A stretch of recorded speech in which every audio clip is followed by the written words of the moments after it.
Gözlerimiz birbirine göre, ellerimiz, dudaklarımız ve aşk bize göredir.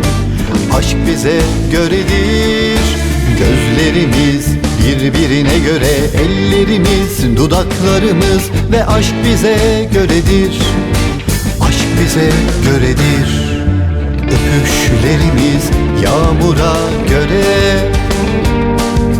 odamız öpüşlerimize göre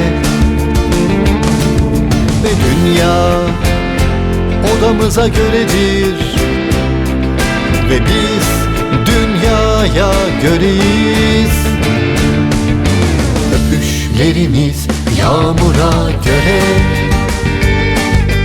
odamız öpüşlerimize göre, dünya odamıza göredir ve biz dünyaya göreyiz.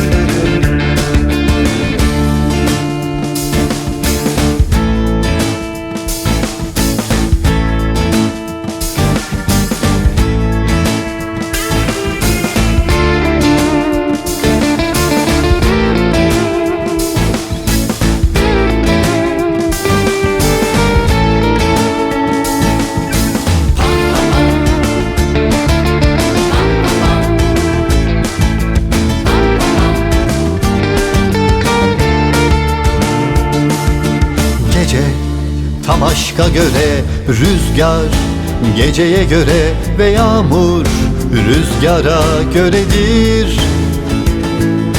Gece tam aşka göre rüzgar, geceye göre ve yağmur rüzgara göredir. Öpüşlerimiz yağmura göre, odamız öpüşlerimize göre ve dünya odamıza göredir ve biz dünyaya göreyiz.